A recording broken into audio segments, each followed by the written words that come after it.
안녕하세요. 그림을 쓰는 언니 박찬주입니다. 오늘은 장화와 홍련전을 들려드릴게요. 세종조의 평안도 철산에 배무룡이라는 좌수가 있었는데 그의 부인이 선녀로부터 꽃송이를 받는 태몽을 꾸고 장화를 낳았어요. 그 후 2년 후에 홍련을 낳았죠. 그러나 홍련이 5살이 되는 해에 부인이 죽고 좌수는 대를 잇기 위해서 허씨와 재혼을 합니다. 허씨는 곧 삼형제를 낳았습니다. 허씨는 아들이 생긴 뒤 재물이 축날 것이 아까워서 전 부인의 딸들을 학대하면서 없애버릴 궁리를 시작합니다. 드디어 장화가 정혼을 하게 되자 큰 쥐를 잡아 털은 죄에다 뽑고 장화의 이불 속에 숨겨두었다가 아침에 호들갑을 떠며 꺼내들고 좌수에게 보이면서 장화가 부정을 저질러서 낙태를 한 거라고 떠들어댑니다. 그리고 허씨는 이런 집안 망신이 없으니 이것을 자살로 위장하자는 그런 계략을 떠들게 되는데 좌수는 그 계략을 따르게 되지요. 허씨는 아들 장세를 시켜서 못에 장화를 빠뜨려 죽이고 자살로 위장을 시킵니다. 그러나 장쇠가 장화를 호수에 빠뜨려 죽이는 그 순간 어디선가 큰 호랑이가 나와서 장쇠의 두 귀와 한쪽 팔, 한쪽 다리를 잘라 먹어서 장쇠는 그날 병신이 되고 말지요. 이후 계모는 남아있는 홍련을 턱 확대하면서 죽일 기회를 호시탐탐 노립니다. 홍련은 장화가 나오는 꿈을 통해서 장세가 장화를 죽이게 된 것을 알게 되고 장화가 죽은 못을 찾아가 자신도 물에 뛰어들어 따라 죽습니다. 그날부터 그 못에서는 밤낮으로 곡소리가 납니다. 원통하게 죽은 두 자매는 이 억울한 사연을 그 고을 부사에게 호소를 하려고 매일 밤 찾아가는데요. 그들의 모습이 사람이 아니니 부사들은 매일 밤 깜짝 놀라 죽고 맙니다. 그래서 아침이면은 시신이 되어 발견되었죠. 그러니 아무도 이 고을 부사로 부임하지 않으려고 했어요. 그런데 정동우라는 사람이 자진해서 이 고을 부사로 부임을 해옵니다. 워낙 담력이 좋은 그는 장화와 홍련의 등장에 당황하지 않고 그들의 한을 풀어줍니다. 일단 장화가 낙태했다는 증거인 그 아기를 데리고 와서 배를 갈라보니 쥐라는 것을 밝힐 수 있게 되었고요. 그리고 부정한 행실로 남자와 야반도주했다는 홍련의 시신을 못해서 꺼내어 그 죄를, 허씨의 죄를 낱낱이 세상에 밝혀냅니다. 그리고 허씨와 장쇠는 능지처참을 당하게 되죠. 그러나 좌수는 훈방조치를 하게 되는데요. 그날 밤 좌수의 꿈에 장화와 홍련이 나타나 윤씨를 맞아들이면 쌍둥이로 자신들이 다시 태어날 거고 그렇게 부녀의 연분을 다시 이어갈 수 있을 것이다 라고 예언을 합니다.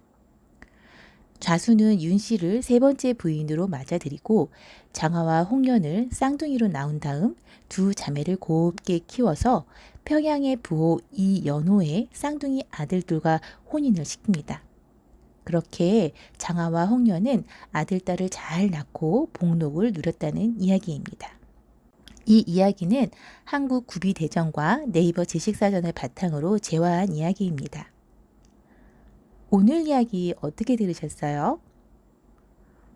통쾌하거나 속이 후련하신가요? 아니면 어딘지 불편하고 좀 불안하게 느끼시는 분들도 계실까요? 어쩌면 두 감정을 모두 느끼는 양가 감정에 빠진 분이 계실지도 모르겠어요. 제가 오늘 장화와 홍련전을 들고 온 이유는 죄와 벌에 대한 인간의 기본 심리가 담겨 있기 때문인데요.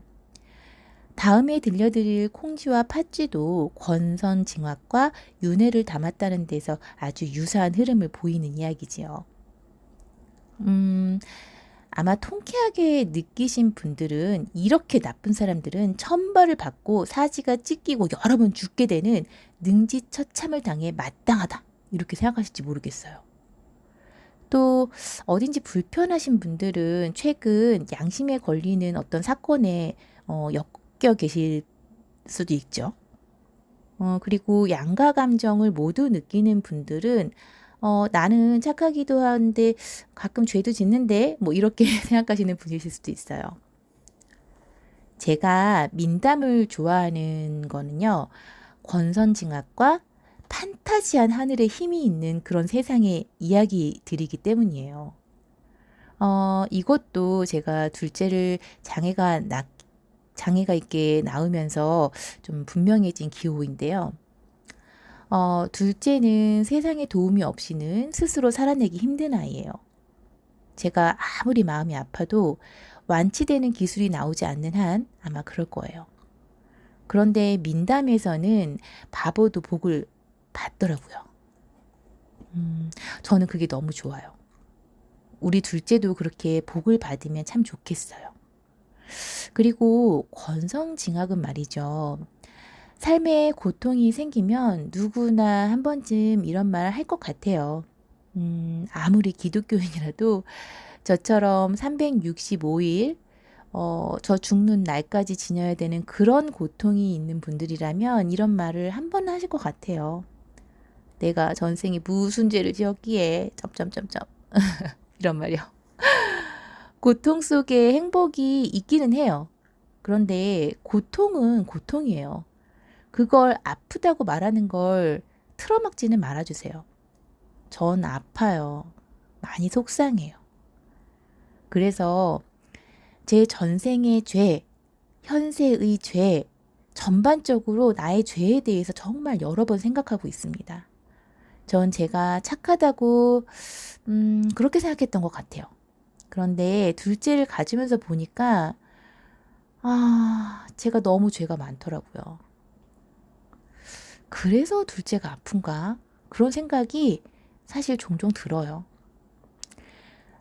근데 그러면서도 억울해요. 누구 이렇게 제 머리에 떠오르는 죄인들 있잖아요. 그런 사람들이 막 떠오르거든요. 근데 그 죄인들은 심하게 잘 살거든요. 근데 난 왜 이러지? 근데 하늘의 뜻은 알 수 없다는 게 결론이에요. 장화와 홍련을 보면 좌수는 현세의 죄를 닦을 기회를 받잖아요. 하지만 주인공이 장화와 홍련이라서 그런 거지 좌수가 지은 다른 업에 대해서는 다루지 않잖아요. 예를 들어서 허씨 부인과 그녀의 세 아들에게 지은 업은 어떻게 계산이 되고 있겠어요.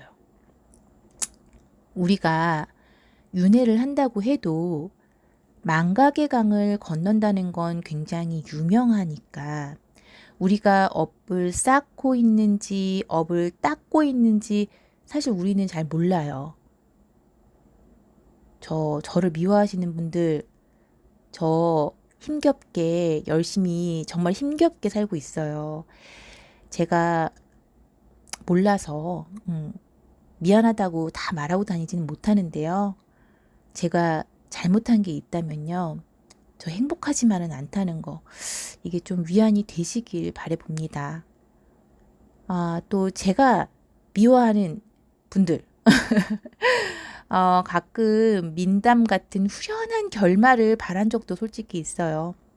그런데 지금은 그냥 당신들 스스로가 깨닫길 바래요. 잘 사세요. 하늘은 큰 그림이 있습니다. 자, 2021년이 지금 마무리가 되어가고 있어요. 우리 2022년에는 착한 계획들로 착한 내년이 되셨으면 좋겠습니다. 그럼 오늘도 모두 즐거운 밤 되세요.